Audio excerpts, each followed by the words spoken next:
ಕುದೂರು ನ್ಯೂಸ್ಗೆ ಸ್ವಾಗತ. ನಾನು ನಿಮ್ಮ ಸುದ್ದಿ ಮಿತ್ರ ಕುದೂರು ಮಹೇಶ್. ಮಾಗಡಿ ತಾಲೂಕು ಕುದೂರು ಗ್ರಾಮದಲ್ಲಿರುವ ಶ್ರೀ ಭೈರವದುರ್ಗ ಬೆಟ್ಟದ ಶ್ರೀ ಭೈರವೇಶ್ವರ ಸ್ವಾಮಿ ಜಾತ್ರಾ ಮಹೋತ್ಸವವು ಭಾನುವಾರ ಕುದೂರು ಗ್ರಾಮದಲ್ಲಿ ನೆರವೇರಿತು. ಜಾತ್ರಾ ಮಹೋತ್ಸವದ ಪ್ರಯುಕ್ತ ಕುದೂರು ಭೈರವದುರ್ಗ ಬೆಟ್ಟದಲ್ಲಿರುವ ಶ್ರೀ ಭೈರವೇಶ್ವರ ಸ್ವಾಮಿಗೆ ಹಾಗೂ ಉತ್ಸವ ಮೂರ್ತಿಗೆ ವಿಶೇಷವಾದ ಪೂಜಾ ಕೈಂಕರ್ಯಗಳು ನೆರವೇರಿದವು. ಭಾನುವಾರ ಸಂಜೆ 6 ಗಂಟೆಗೆ ಸರಿಯಾಗಿ ಕುದೂರು ಭೈರವದುರ್ಗ ಬೆಟ್ಟದ ತಪ್ಪಲಿನಲ್ಲಿ ಶ್ರೀ ಭೈರವೇಶ್ವರ ಸ್ವಾಮಿ ರಥೋತ್ಸವಕ್ಕೆ ಭಕ್ತ ವೃಂದದ ವತಿಯಿಂದ ಚಾಲನೆ ನೀಡಲಾಯಿತು.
ಭಕ್ತಾದಿಗಳಲ್ಲಿ ಕೇಳೋ ಉದ್ದೇಶ ಏನಪ್ಪಾ ಅಂತಂದ್ರೆ, ಈ ದೇವಸ್ಥಾನ ಪುರಾತನ ಕಾಲದಿಂದನೂ ಇದು ಇಂಪ್ರೂವ್ಮೆಂಟ್ ಆಗಿರ್ಲಿಲ್ಲ, ಇನ್ನು ಮುಂದೆ ಇಂಪ್ರೂವ್ಮೆಂಟ್ ಮಾಡ್ಬೇಕು ಅಂತ ಹೇಳ್ಬಿಟ್ಟು ಎಲ್ಲಾರ್ಗು ನಾನು ಸಾರ್ವಜನಿಕರಿಗೆ ಭಕ್ತಾದಿಗಳಿಗೆ ಎಲ್ಲಾರ್ಗು ತಿಳಿಸಿದೀನಿ. ದಯವಿಟ್ಟು ಸಹಾಯ ಮಾಡ್ಬೇಕು ಅಂತ ಕೇಳ್ಕೊಂತ ಇದ್ದೀನಿ. ಫಸ್ಟ್ ಕರೆಂಟು ಇರ್ಲಿಲ್ಲ, ಇಲ್ಲಿ ಏನು ಇರ್ಲಿಲ್ಲ, ಮೆಟ್ಲುಗಳು ಇರ್ಲಿಲ್ಲ, ಏನು ಇರ್ಲಿಲ್ಲ.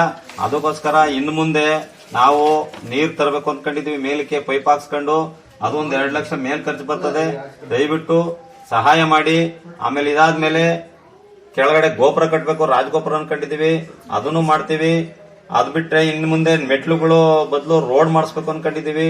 ಅದಕ್ಕೂ ಸಹಾಯ ಮಾಡಿದ್ರೆ, ಸರ್ಕಾರದ ಕಡೆಯಿಂದ ಏನಾದ್ರೂ ನಮ್ಗೆ ಹೆಲ್ಪ್ ಮಾಡಿದ್ರೆ ಮಾಡ್ಲಿ, ರೋಡು ಮಾಡಿಸ್ತೀವಿ.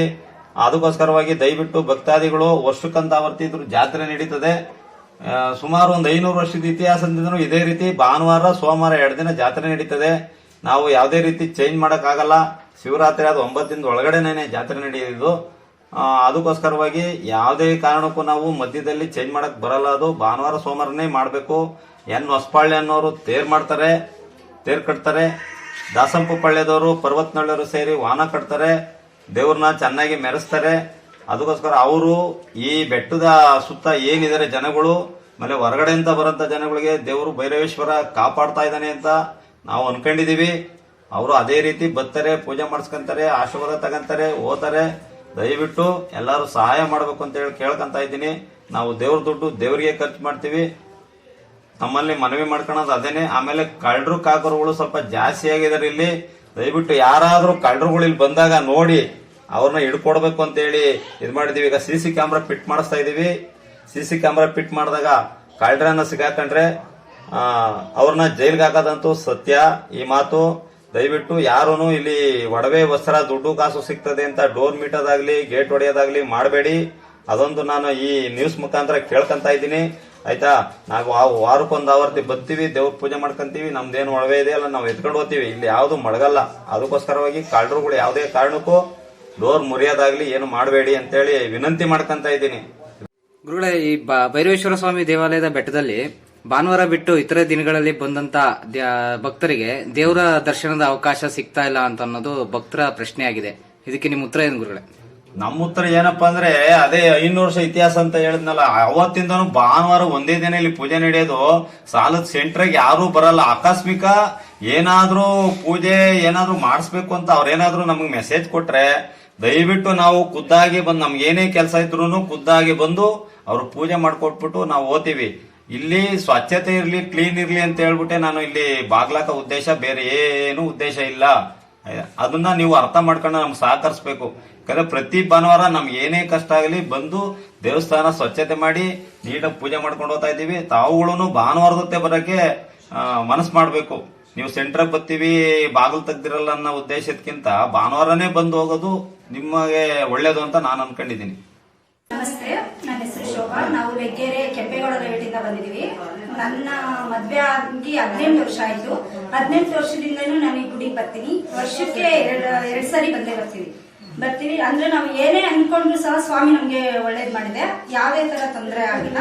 ಮತ್ತೆ ಇಲ್ಲಿ ಬರ್ಬೇಕಾದ್ರೆ ತುಂಬಾ ಇದರಿಂದ ಬರ್ಬೇಕು, ಅಂದ್ರೆ ಮಡಿ ಮೈಲಿಗೆಯಿಂದ ಬರ್ಬೇಕು. ನಮ್ಗೆ ಯಾವುದೇ ರೀತಿನೂ ತೊಂದರೆ ಆಗಿಲ್ಲ. ನಮ್ ಫ್ಯಾಮಿಲಿ ಪೂರ್ತಿ ಯಾವಾಗಲೂ ವರ್ಷಕ್ಕೊಂದ್ಸರಿ ಜಾತ್ರೆಗೂ ಬರ್ತೀವಿ. ಮತ್ತೆ ವರ್ಷ ನಾವು ಮರಿ ತಗೊಂಡ್ ಬಂದು ಇಲ್ಲಿ ಪೂಜೆ ಮಾಡ್ಕೊಂಡು ಹೋಗ್ತೀವಿ. ತುಂಬಾ ಒಳ್ಳೇದಾಗಿದೆ. ಜೇನುಳ ಕಚ್ಚಿತ್ತು. ಅವಾಗ 4 ಮರಿ ತಂದು ನಾವು ಮಾಡ್ಸ್ಕೊಂಡು ಹೋಗ್ತಿದ್ವಿ. ವರ್ಷನು 4 ಮರಿ ತಂದು ಮಾಡ್ತಾ ಇತ್ತು. ಇನ್ನ ಮರಿ ಕಡಿದಿದ್ದಂಗೆನೆ ಜೇನುಳ ಅದ್ಬಿಟ್ಟು ಅವಾಗ ತುಂಬಾ ರಿಸ್ಕ್ ತಗೊಂಡು ಹಾಸ್ಪಿಟ್ಲಿಗೆ ಹೋಗವು. ಹಾಸ್ಪಿಟ್ಲಿಗೆ ದುಡ್ಡು ಖರ್ಚಾಯ್ತು ಅನ್ನೋದೇ ಗೊತ್ತಾಗ್ಲಿಲ್ಲ ನಮ್ಗೆ. ಅಷ್ಟು ದುಡ್ಡು ಖರ್ಚಾಯ್ತು. ಈಗ ಅಲ್ಲಿಂದ ಇಲ್ಲಿ ಮಾಡೋದಕ್ಕೆ ಬಿಡ್ಲಿಲ್ಲ ನಮ್ಮನ್ನ. ನಾವೆಲ್ಲ ತಗೊಂಡೋಗಿ ಬೇರೆ ಕಡೆ ಮಾಡಿ ಅದನ್ನಕ್ಕೆ ಹಾಕಿ ಹೋದ.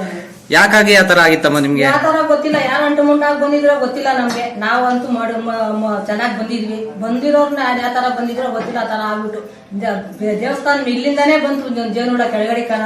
ಅಲ್ಲೆಲ್ಲ ಮರಿ ಕಡಿತಿದ್ದಂಗೆ ಎಲ್ಲ ಎದ್ಬಿಟ್ಟು ಹುಳ ಎದ್ಬಿಟ್ಟು ಕಚ್ಬಿಟ್ಟು ಎಲ್ಲ ಮುಟ್ಕೊಂಡ್ಬಿಟ್ಟು ಹಾಸ್ಪಿಟ್ಲಿಗೆ ದುಡ್ಡಿದ್ದು ಗೊತ್ತಾಗ್ಲಿಲ್ಲ ನಮ್ಗೆ. ಅಷ್ಟು ದುಡ್ಡು ಕುದೂರು ಭೈರವದುರ್ಗ ಬೆಟ್ಟದಲ್ಲಿ ದೇವರು ಬಲಗಡೆ ಮತ್ತು ಎಡಗಡೆ ಹೂ ಪ್ರಸಾದ ಕೊಡುತ್ತಲ್ಲ, ಇದ್ರ ಕುರಿತಾಗಿ ಏನ್ ಹೇಳ್ತೀರ? ಬಲಗಡೆ ಅಂದ್ರೆ ದೇವಸ್ಥಾನಕ್ಕೆ ಬಂದು ನಾವು ಹೂವು ಕೇಳಿದಾಗ ಯಾವುದೇ ರೀತಿನೂ ಇದಾಗಿಲ್ಲ, ಒಳ್ಳೇದಾಗಿಲ್ಲ ಅಂತ ನಾವ್ ಹೇಳೋಂಗೆ ಇಲ್ಲ. ಬಲಗಡೆ ಕೊಟ್ಟು ನಾವ್ ಏನ್ ಕೇಳಿದ್ರು ಅದಾಗುತ್ತೆ. ಮಕ್ಳಿಲ್ಲ ಅಂದವ್ರಿಗೆ ಮಕ್ಳಾಗುತ್ತೆ. ಮತ್ತೆ ಬೋರ್ವೆಲ್ ನೀರಿನ ಬಗ್ಗೆ ಕೇಳಿದ್ರೆ ನೀರಾಗುತ್ತೆ. ಮತ್ತೆ ಮನೆ ಕಟ್ಟೋದ್ರ ಬಗ್ಗೆ ಕೇಳಿದ್ರೆ ತುಂಬಾ ಒಳ್ಳೇದಾಗುತ್ತೆ. ಮತ್ತೆ ಎಡಗಡೆ ಕೊಟ್ರೆ ಏನು ಆಗಲ್ಲ ಅಂತ ಅದು ಅರ್ಥ. ಸೊ ನಿಮ್ಗೆ ಈ ರೀತಿಯಾದಂತ ಯಾವ್ದಾನ ಅನುಭವ ಆಗಿದೆಯಾ ಮೇಡಮ್? ಹೌದು, ನನ್ನ ಮಗಳು ಚಿಕ್ಕ ಮಗಳು ವಂದನ ಅಂತ, ಅವಳಿಗೆ ನಾವು ಭೈರವಿ ಅಂತ ಹೆಸರು ಫಸ್ಟ್ ಇಟ್ಟಿದ್ದೆ ಭೈರವಿ ಅಂತ. ಯಾಕೆಂದ್ರೆ ಮನೆ ದೇವ್ರಿಗೋಸ್ಕರ ಅದು ಮನೆ ದೇವ್ರ ಹೆಸರಿಡಬೇಕು ಅಂತಾನೆ ಭೈರವಿ ಅಂತ ಇಟ್ಟಿದ್ವಿ. ಮತ್ತೆ ದೇವಸ್ಥಾನನೂ ಅಷ್ಟೇ ಅವಾಗೆಲ್ಲ ಇಷ್ಟು ಇಂಪ್ರೂವ್ಮೆಂಟ್ ಇರ್ಲಿಲ್ಲ. ಈಗ ಒಂದೊಂದಾಗಿನೇ ಎಲ್ಲ ಇಂಪ್ರೂವ್ಮೆಂಟ್ ಮಾಡಿದ್ದಾರೆ. ಇನ್ನು ಭಕ್ತಾದಿಗಳು ತುಂಬಾ ಅನುಕೂಲ ಮಾಡಿಕೊಟ್ರೆ ಅದು ಇಂಪ್ರೂವ್ಮೆಂಟ್ ಮಾಡ್ತಾರೆ. ಸರ್, ನನ್ನ ಹೆಸರು ನಾಗರತ್ನ ಅಂತ ಹೇಳ್ಬಿಟ್ಟು ಬೆಂಗಳೂರಿಂದ ಬಂದಿರೋದು. ಅಪ್ಪನ ಮನೆ ದೇವ್ರಿದು. ನನ್ನ ಗಂಡನ ಮನೆಗೆ ಹೋಗಿ ಆದ್ರೂ ನಾನು ಈ ದೇವ್ರನ್ನ ತುಂಬಾ ನಂಬ್ತೀನಿ. ಅದಕ್ಕೋಸ್ಕರ ಎಲ್ಲ ಒಳ್ಳೇದ್ ಮಾಡ್ಕೊಂಡು ಕೊಟ್ಟಿದ್ದೆ. ಇವತ್ತು ನನ್ನ ಗಂಡನ ಮನೆಗೆ ಹೋದ್ರು ಅದು ಚುಂಚನಗಿರಿ ಬರೆವ, ಇದು ಕುದೂರು ಬರೆವ, ಆದ್ರೂ ತುಂಬಾ ನಂಬಿದೀವಿ. ಎಲ್ಲಾ ರೀತಿನೂ ನಮ್ಗೆ ಒಳ್ಳೇದಾಗುತ್ತೆ ಸರ್. ಏನೇ ಕಷ್ಟ ಬಂದ ನೆನೆಸ್ಕೊಂಡು ಆಯ್ಕೊಂಡು ಹೆಸರು ಹೇಳ್ಕೊಂಡು ದೀಪ ಹಚ್ಚಿದ್ರೆ ನಮ್ಗೆ ಒಳ್ಳೇದಾಗಿ ಆಗುತ್ತೆ. ಭಾನುವಾರ ನಾವು ದೀಪ ಹಚ್ತೀವಿ ಮಾಡಿದ್ವಿ. ಅಲ್ಲಿ ತಾಲೂಕು ಕುದೂರು ಹೋಗ್ಲಿ ಅಂತ ಕುತ್ತಿನಗೆರೆ ಲಕ್ಷ್ಮಮ್ಮ ಅಂತ ನನ್ನ ಹೆಸರು. ಈಗ ಭೈರವ ಸ್ವಾಮಿ ಅಂದ್ಬಿಟ್ಟು ಜಾತ್ರೆ ಆಗ್ತಾ ಇದ್ರೆ ತುಂಬಾ ಚೆನ್ನಾಗ್ ಆಗ್ತೈತೆ. ಅರ್ಧ ಬೆಟ್ಟದ ಮೇಲೆ ನೆಲ ದೇವರಿದ್ದಾರೆ. ಭೈರವ ಆಗ್ಬಿಟ್ಟು ತುಂಬಾ ಒಳ್ಳೆ ದೇವರು ಸ್ವಾಮಿ, ಸತ್ಯವಂತ ದೇವರು. ಬಂದು ಪೂಜೆ ಪುಸ್ಕಾರ ಕೊಟ್ಟು ದೇವ್ರ ನೆಮ್ಕೊಂಡು ಹೋದ್ರೆ ನಮ್ಗೆ ಒಳ್ಳೇದಾಗ್ತೈತೆ ಅಂತ ಕೇಳ್ತೀವಿ. ನೀವು ಎಷ್ಟು ವರ್ಷದಿಂದ ಈ ದೇವ್ರಿಗೆ ನಡ್ಕೊಂಡಿದ್ದೀರಾ? ಇದು ನಾವು 40-50 ವರ್ಷದಿಂದ ನಮ್ಮ ಮದುವೆ ಆಗಿ ಬಂದಾಗಿಂದ ವರ್ಷಕ್ಕೊಂದ್ಸಲ ಬರ್ತೀವಿ. ನಮ್ಮ ತಾತ ನಮ್ಮ ಅಜ್ಜಿ ಕಾಲದಿಂದಲೂ ನಮಗೆ ಇದು ನೆಲೆ ದೇವ್ರ ಹೆಸರು ಭೈರವ ಅಂತ.